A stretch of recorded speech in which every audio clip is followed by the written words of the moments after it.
चलिए अब कुछ क्वेश्चंस करते हैं रोमन न्यूमरल्स पर। पहले हम इस क्वेश्चन को करेंगे। इसमें हमें नंबर्स दिए हुए हैं, हमें रोमन न्यूमरल बनाने हैं। तो हम इसको यहाँ पर लिख लेते हैं 37। इसको करने के लिए तरीका है कि आप इसकी पहले एक्सपेंडेड फॉर्म लिख लीजिए। देखिए मैंने इसीलिए स्टार्टिंग से आपको पढ़ाना स्टार्ट किया। अगर आप इन वीडियोस को मेरी स्टार्टिंग से देखेंगे तो आपको एक एक चीज़ें क्लियर होती जाएंगी। अब इसी चैप्टर में हमने पहले पढ़ी थी कि एक्सपेंडेड फॉर्म हम कैसे लिखते हैं। तो एक्सपेंडेड फॉर्म हमने लिख ली इसकी। अब यहाँ पर ये 30 + 7 बन गया। तो हमने 30 के लिए पढ़ा है कि हम x को 3 बार रिपीट कर सकते हैं और 7 के लिए V11। तो ये बन गया 37। नेक्स्ट देखते हैं 93। 90 के लिए हम क्या इसकी एक्सपेंडेड फॉर्म क्या होगी? 90 + 3। अब 90 को हम कैसे लिखेंगे? 100 - 10, क्योंकि हमें 100 का सिंबल पता है, 10 का पता है। अब यहाँ पर माइनस है तो जो छोटा नंबर है वो पहले आएगा। मतलब 10 के लिए हमने क्या पढ़ा था? x।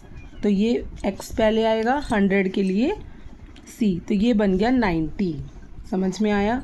और 3 के लिए 111। फिर से लिख देते हैं XC 111। ठीक है। नेक्स्ट देखते हैं 56। 50 + 6, ये इसकी एक्सपेंडेड फॉर्म हो गई। 50 के लिए हमें डायरेक्ट सिंबल पता है। 50 के लिए सिंबल होता है L, 6 के लिए होता है V1। तो ये बन गया 56। 49, 40 + 9। 40 कैसे बनेगा? हमें पता है 50 का सिंबल और 10 का। तो 50 - 10। अब 10 पहले आएगा मतलब x, 50 बाद में आएगा l। तो ये बन गया XL। XL का मतलब 40। और 9 के लिए IX। 9 को हम कैसे लिखेंगे? 10 - 1। तो 1 के लिए पहले आएगा क्योंकि माइनस किया है, और x के लिए बाद में।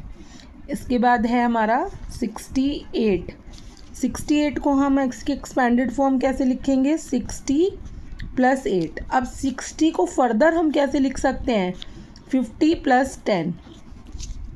ठीक है। अब हमने पढ़ा था जब हमारा प्लस होता है तो जो बड़ा होता है वो पहले आता है, मतलब l पहले आएगा और x बाद में। 8 को हम कैसे लिखेंगे? 5 + 3। 5 के लिए v और इसके लिए 3 टाइम्स। तो ये बन गया V11। इस तरह से अगर आप करेंगे तो आपको कोई प्रॉब्लम नहीं आएगी। ठीक है। तो वीडियो को एंड तक देखिएगा, बड़ी इंटरेस्टिंग वीडियो है। 68 के बाद हम देखते हैं 276।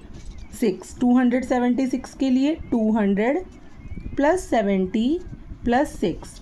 अब 200 के लिए हम क्या लिख सकते हैं? हमने पढ़ा था हम इसको 3 बार रिपीट कर सकते हैं। तो C।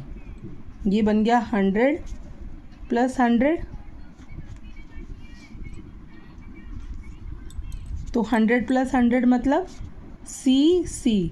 50 के लिए 70 के लिए 50 + 20, और 50 के लिए हमने पढ़ा था L और इसके लिए XX। तो L CC L XX। 200 50 60 70, तो 270 और VI। ठीक है। ये हमारा क्या बन गया? 276। 1000 इसके लिए देखिए यहीं पर 1।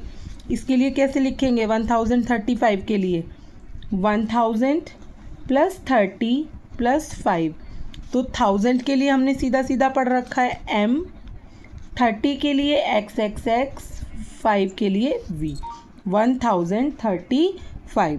अब अगर आप लोग सीरियसली मेरी वीडियोस को लाइक करते हैं तो आप मुझे प्लीज़ इसका आंसर ज़्यादा से ज़्यादा कमेंट करके बताइएगा कि 212 को आप कैसे लिखेंगे।